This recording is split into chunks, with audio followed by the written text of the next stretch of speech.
What is up? Thank you for coming to my channel, Prison POV.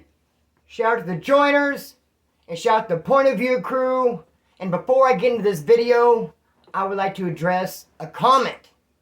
A friend of the channel, someone who's been around here a long time, made a comment. And here's what he said. He said he thinks it's kind of funny, ironic, interesting. I added those two. That's words. He said funny, but funny can be interpreted a lot of ways. I guess he's saying funny as in ironic and interesting.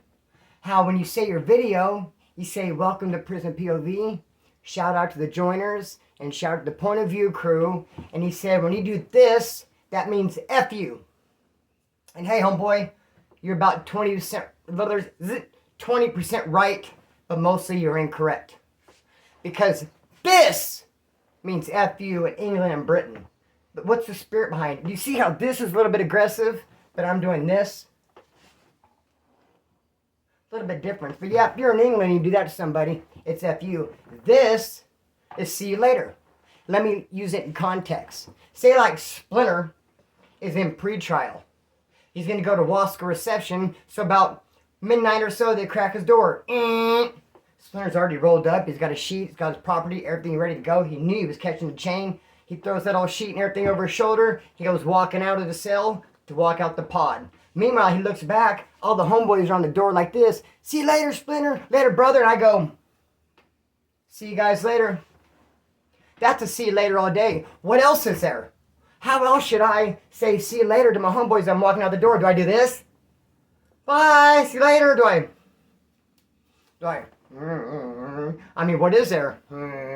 This, dude. This, homeboy. See you later, dong. As you're walking out. Later, Wood. It's known all over, bro. It's like very well established. Later. I mean, that's what I always do when I'm leaving a building, or if you see someone on the yard over there. Hey, what's up, homeboy? What's up, dog?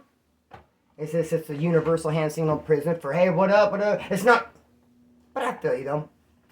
Hey, let's kick this off, man. So Michael Thompson, as you guys know, if you don't know who Michael Thompson is, he used to be a high-ranking member of the AB, Aryan Brotherhood. He dropped out, debriefed, gave up a bunch of game, all that.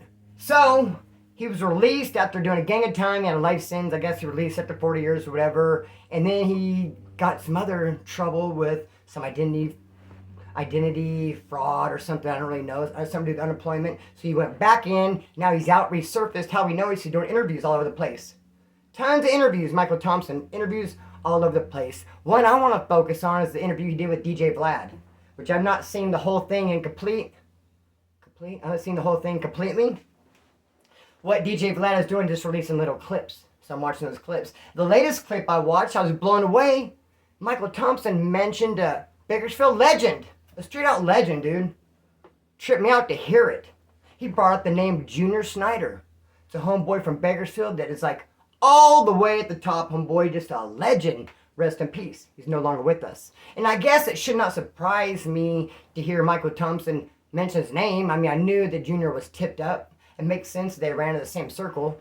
But just to hear Michael Thompson say Junior Snyder was in the pen, he whacked, he murked, took the wind of some dude named T-Bone Gibson. And I'm just like, dang, Bakersfield in there putting it down. I mean, when you got a big homie from your town, it means everything. It's a big deal. It's a big deal. And he did a lot for this town. He represented to the fullest. So it's a trip hearing Michael Thompson mention a Bakersfield legend, Junior Snyder, and his interview, and how he's putting it down. I heard a lot about this dude. A lot. Like I said, he's a legend. Never met him, never seen him. One time I went to a tattoo shop. They got Mad Dog Tattoo Shop, downtown Bakersfield. Right next to it is the Bakersfield Inn, like there's a parking lot. Mad Dog Tattoo, a parking lot, this motel Bakersfield Inn that's full of druggies and gangsters and all that. Across the street, this bar and all the punk rockers and everybody go to called the Mint. It's popping. It's on and cracking right there. So I went to Mad Dog. I pulled in that parking lot. There's always homeboys standing out there joking around, clowning, just kicking it. I jumped out and immediately felt like a lot of tension. Like felt seriousness. I seen my homeboys and I was like, they weren't saying nothing. They weren't usually be like, hey, what's up, Splinter? What's up, dog? I jumped out and nothing. They're just wide-eyed. And I'm like, hey, bro, what's up? What's going on, dog? Why is everyone tripping? He's like, no, it's Junior Snyder over there in the car. See, everyone's on point. No funny games. It's on point, being serious. Because the big homie was right there kicking in the car. They were just all, man, it brings a seriousness to it. You're not really gonna joke around. I would be serious too. You gotta be afraid maybe you'll say the wrong thing, or time and place for everything. Not always to be joking around, which is kind of like my favorite thing to do. Be that as it may. So that's what happened there. And let me just say this, man. When I got bit by the dog, I got bit by a canine. Went to the hospital. One of the most painful thing in my life, because I also got sliced up by razor wire and had a nurse holding each hand, each arm. Both hand and arm were sliced up with the razor wire. My leg was all bit up by the dog. There was a nurse on my leg. A nurse had each arm, each hand, and they were scrubbing out all the wounds with a brush. And I was just like, dude, it was just gnarly. It was so much pain, it felt like electricity. It felt like I was getting electrocuted. Just brushing them out, man. Homeboy, damn. Then I get all bandaged up. I was supposed to stay in the hospital quite a while. I actually had plastic surgery on my leg. But I tried to escape. Doctor's like, oh, you want to go so bad? I'll let you go. So trip on this. I had some tobacco. I'm kind of brushing through it quick because I told a story before. But dude, trust me, I'm coming at it a whole different angle. I had this leg all messed up. I had plastic surgery. I leave the hospital. They made me go to court from the hospital. They take me to county jail after court. Bro, I hit some tobacco at court. The homeboys looked out for me. Bam, I had tobacco in my bandages. I went back to the pods. I went to pre-trial county jail, met the homeboys, went in there. I got a silly named Jammer. I drank all the tobacco. What's mine is yours. What's yours is mine. We go to yard, and we came back, and the cops had hit and took all my tobacco. I couldn't believe it. I just didn't picture them searching the cell. I wasn't out there in the open, but it wasn't really tucked in the cut either. It was kind of there. And they caught it. Whose is it? I said it's mine. They gave me a write-up, which I thought it's funny because I'm state property. What are you going to do to me? How are you going to write me up? I'm going to go do Wasco, do a violation, and go to state, and then you give me a write-up, county jail? It's kind of funny. He doesn't man, give me this write-up. I didn't get 2 squirts of piss. Except for like a month later, I'm sitting there, and my cell door opens, and like rolled up, going to the hole. And I was like, what? That's unheard of to even go to the hole in the county jail. I've seen all kinds of riots and fights. I've seen a bunch of stuff go down. Dude, never seen anyone really go to the hole. They was moving around to the part. I didn't know what the heck was going on. And then I realized it was all that tobacco, and it was even more confused. You're going to take me to the hole over some tobacco in county jail? Damn. Picked me up, snatched me up, threw me in the hole. Slammed down in this hole in county jail. First time I've been there. The thing that tripped me out was there's a dude who's a couple cells down from me, who's a lowrider, who I knew from the streets. I knew him kinda, and I say this with all due respect, dude was burned out. When he was burned out, the sack got him. He would say and do off the wall things. I seen him, hey, what's up, homeboy? Like I said, he was a couple cells down from me, and he started yelling at me and addressing me and calling me as a big homie. And he let me out go to the shower, and I walked by and be like, what's up, big homie? Shout, hey, big homie, got a book. And just, dude, big homie means a lot. That has, like in jail, in prison, when you say big homie, that means a big homie. You don't just use that term loosely. You know, the streets a little bit, say, hey, big homie. But just, bro, in there, in a hole, especially from a lowrider, hey, big homie, it was tripping me out. If anything, he's my big homie. He's a lowrider. I'm not even in a validated prison gang. He is. You're the big homie. I was like, man, it was tripping me out. When I went to take a shower, I stopped by. I figured I could polish things over and make them better. And I was like, hey, bro, you know who I am, right? Splinter. You know me. And he's like, yeah, I know who you are, Splinter. My big homie. You know, it made it worse. Damn. And what even made it worse, double worse, is I knew there was an actual real big homie there. I don't even want to say what he was from, but it wasn't in a lar. There was a dude there who was a righteous big homie. And he had so much juice and so much yank. This dude wasn't from Bakersfield. He was like passing through, got busted on the grapevine, got pulled over. He had so much yank that later on I was talking to one of my homeboys who was on the farm, the male minimum at the time. And he said before that dude had got arrested and got brought into our county jail, thrown that hole, that the farm, the male minimum was flooded with narcotics of all kinds. But as soon as that dude came in and went into the hole, like a lot of it disappeared overnight because it was getting funneled to him. You got that, he had it coming. And dude, when I was in there, I constantly smelled tobacco and weed. And once I even thought I heard the radio, music. And I'm like, did they smuggle that dude a boombox? A Walkman? I do know trustees and porters that work in pre-trial, they have like their own little separate little pod area. And I heard that sometimes they have Walkmans. Like because someone will get arrested on the streets and they'll come in with their property and they'll just fish out of the property. They're always breaking into the property, maybe a cop will take it. They're getting cigarettes, they have action at Walkmans. I'm like, dang, did this high-powered dude who's in the hole here with me, you have a radio? Because I'm hearing the radio. And I was real uncomfortable with that dude calling me big homie. Especially with the real big homie there. And finally, some dude, he got cracked out of his cell. He came right over to my cell, and he walked in, he walked up and looked at me and said, hey, what's up, man? Introduced himself, and he said, do you wish to make your presence known?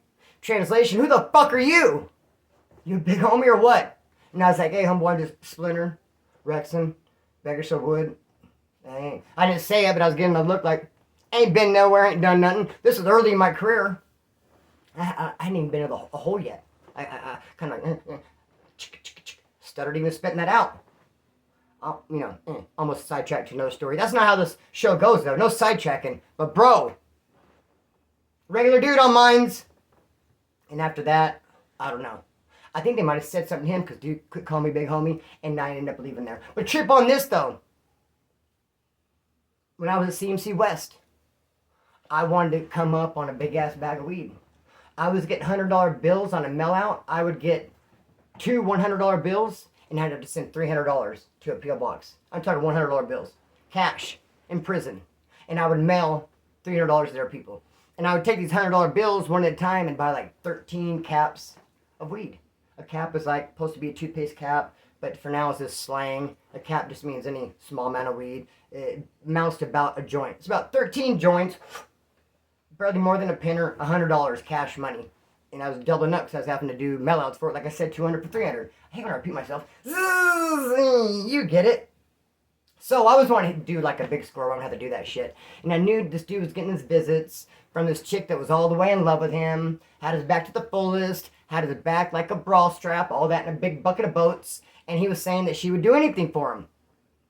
And I was like, dang, you should get her to bring us some weed. And he said he was cool with it. He said he was game, and there's a fly that keeps on flying by. And dude, what would you do if I just caught it? I know how to catch a fly. If one's on the ground, and not on the ground, any kind of a flat surface. If there's a fly on here, I can catch each and every time. Because what you do, you have your hand hover above the material. You don't have it flush on a table like this. They'll feel the wind. But if you have a little bit above it, dude, I can do it each and every time. Oh, where's that fly at? What's up, fly? Homeboy. I asked this dude, let's bring us some weed. I can catch a fly. What I can't do is straighten this chair out, though. I think I got it. Hey, homie, bring in a bag of weed. Can you do it? So I mail this chick $1,000 from the streets. I mail her in $1,000. He's talking too much on the phone. He's just saying way too much. I don't even know how he did it or what happened, but I know it's supposed to be his visit. I know she had it. I know she's ready to bring it in. And this flies drive me crazy. I wonder if he knows, dude, how much he's messing with me. Why does he keep... Do you guys see him? Why is he doing that right in front of me, though? He's just like, why is he messing with me? Bro, go somewhere. $1,000. Sorry, my bad for sidetracking. Homeboy, $1,000, dude. There goes that fly again. Okay, I'm gonna lose it. I paused it to get it. It disappeared, and I bet now that I push play, it's gonna surface. Damn thing. Anyways, so my bad on all that. But I sent $1,000 to the streets. He's talking on the phone. He says way too much. I don't know what he did. All I know is the cops come in and snatch him up. I had her phone number. I knew she worked at Walmart. I knew what city she was in. Pretty much all I knew. So they come and snatch him up. I had my people contact her and say, like some of that money back. I mean, I know you had went and bought some weed, and I didn't for your trouble. She didn't get any kind of trouble, just for her trouble having to get the weed and maybe having to come out here and get harassed. Probably scared the shit out of her. But she was able to leave. No handcuffs. He hadn't messed with her. But homeboy went to the hole. Can I get some money back? She said she would. Then she started avoiding me. I was going to say annoying me. But kind of annoying me, avoiding me. So, be that as it may, I get out. I'm at the streets. There goes that fly again. I'm at one of my homeboys' house. Kick him back. There's another dude who got out of prison that same day. But he got out at Pelican Bay. And he was a Knoxville rider. So we're talking.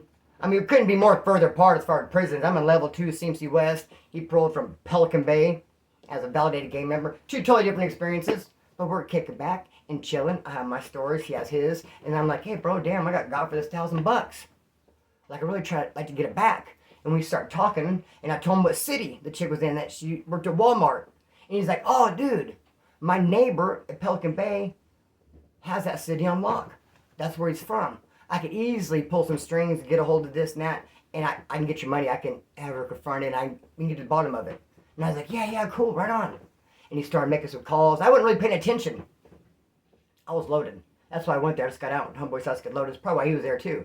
It's a spot to go get loaded. It's a good homeboy. Just got out. Want to get high. I told him what's up. I didn't notice him in the corner making all kinds of calls. He's like, okay, what's up? What was her name? What was the Walmart? He had the people on the phone ready to handle it. And I was like, never mind, bro. I feel like I'm taking this too far. I'm like, man, I'll take the loss. What was it? She bought some weed. This fucking fly is killing me. Dude, am I exposing myself? Am I putting myself on blast for just clearly showing you I have no patience and I can't deal with the simplest of things? But is it really a simple thing when you have a fly going by like this? Can you guys see him? I know it's not big in my imagination. Dude is going right in front of me. There he went again. I paused it to track him down and get rid of him. There he goes. And he was nowhere to be seen. And I unpaused it. Dude, what in his heck? I'll throw my shoe at him, bro. Where? Dude, these are cool shoes. I don't want to throw these shoes at him. Is there any other... I don't have any beat-up shoes to throw at him. Homeboy, dog, fly. I said, no, brother, I'm good. I'll just squash it. I don't want to make too big of a deal to this. It's all fun and games till the plan got put into motion. I don't want someone pushing up on this chick or work or calling her, like all the high-power fellas and stuff. It's just, I would get the high-power fellas after this freaking fly, though. Dude, Rambo, the homeboy, he busted a major move right there in the hole. I was at one time. The hole, my bad, I'm letting a fly sidetrack me. The hole that I told you about, where I was at, I went for the tobacco, and the dude next to me kept calling me big homie. I believe it's an E-pod in Kern County Jail. An E-pod is PC. So it's kind of a trip. They'd put the hole in where the PCs are at. So Rambo is there. And he's there with a dude who I was there with. The Southsider who could rap real good, and he's always rapping. That's why I came to learn the word meadow. So I heard this dude say it so much times over his raps. He's the meadow, and I finally figured out, like, what the word, not I figured out, I was asked around because I was so curious. I heard the word meadow from this guy. I ended up leaving. Rambo comes up. He's in that hole for the longest time. Dude there, and dude's like an instigator. He's a good dude, a real solid dude, but of course, like, I'll explain later. So Rambo is there. Now, when you're in the hole, you get day room once in a while. I never got it. It's just for people there for a long-ass time. I was there week to 10 days for the tobacco. If you're a validated gang member, they want to keep you away from the population. You're in a program there, that's where you're stuck. Sure, then they gotta let you out once in a while, get some phone, get a little bit of day room, but not be there for like a week or so. Like I was. I just got out for a shower, walked by dudes, like, hey, big homie! What's up, big homie? And I was like, dude, what, dude? What's happening? Anyways, Rambo's there. He's at a day room. He's drunk. Now, all these pods are connected. Like, it'd be E1, E2, E3, E4, E5. I want to even say E6. They're all like, and they're a 180 design. All the cells push back. You know why they call it a 180? A 180 because a cop just has to do his hair 180 and look at all the cells. This is a 180. A 270 would be a horseshoe. The gunner has to go 270 or to see everybody. 270. Where a 180 is just 180, flat against the wall. County jail. Hole. Rambo's out getting day room. Drunk. Those doors, the cops come through and they bring lunch. They come through for count. There's doors at either end. They're always coming in this door and going out that one. They'll be in E5 and they'll come to E4, go to E3, all through those doors. And you hear them, they walk through, clunk, walking, clunk. It goes, and unlock right before they get there. A good 5 seconds. Because they're coming through this door. That fucking fly just had the nerve to land on me just now. They come through this door and the other tower cops unlocking this one. So Rambo's at a day room. Cops don't know about him. He's drunk. They forgot all about him. He starts hearing the cop walking by handing out lunches. And since he's an E-pod, and E-pod's PC, it's going to be some PC dudes handing out the lunch with the cops. And that dude who I learned the word meadow from, who's off the hook and likes to instigate, start telling Rambo, get your filetto! They're coming, get your filetto! So Rambo went and got his piece and he like hid. And he's waiting for the Let me ask you this real quick. Pause and time out. Did he have a choice? Did Rambo have a choice? Because he said no. Pretty much, if you're in a situation like that, a hole, and the cops forget about you, and it's an environment where you're always in your cell, and the cops are never around you, if they do like the handcuff, and I don't even know how that would work, man. But I know the cops are not in the day room with you. They stay away from you. They handcuff your cell to take you somewhere. They don't want to be around you. So, if they forgot about him in his day room, and the cops are coming, I don't think he has a choice. I don't think, even if he had a choice, I think he'd still do it. But I pretty much think it's on you to bust a grape if you're in that situation. Like, how about me? If they forgot about me at day room, and I started hearing, the people would have said, Splinter, get your filetto! And I'd be like, snarf, snarf, I got a slice of cop, damn, like that, cheese. And I think that's what the program is. Get your filetto. And he gets it, and he hides, he hears that door, and he pushes through. Now he's on the other side, knocks over the lunches, and just starts slicing. Said he wanted to get the cop, I heard, but he sliced the inmate. Supposedly the inmate was some big, bad Navy SEAL Ranger, a military dude who was all big and buff and hardcore, and later on the cop pulled that military dude out that Rambo sliced and Rambo out and let him fight out on the yard, and the military guy beat his ass. I say it's propaganda. I say the cop's talking out the side of his neck. Homeboy, do I have more? I got more stories to say. I just want to say, I guess I can say it for the next video. Hold up real quick. Hold up. I knew I had the perfect story to follow up with. One time, this cops beat up this Southsider in pre-trial. When they were dragging him out, the dude who had the keys to the Southsider said, green light on that cop for doing that to the homie. And right then there, he put a green light on him. If anyone would have seen that cop, they would have had to do something. Right then there, straight up green light. And a Wood, a couple cells down, top tier, said, that goes for Woods too. So the Wood just put a green light on the cop. Whoa, did he have the green light to put the green light? Is he in a position to do that? No, he got the brakes put all the way off of him. Almost locked us into a green light on the cops that we don't really know nothing about. Bro, it's very, very serious stuff. I'm going to cut the string and let it fly. Peace.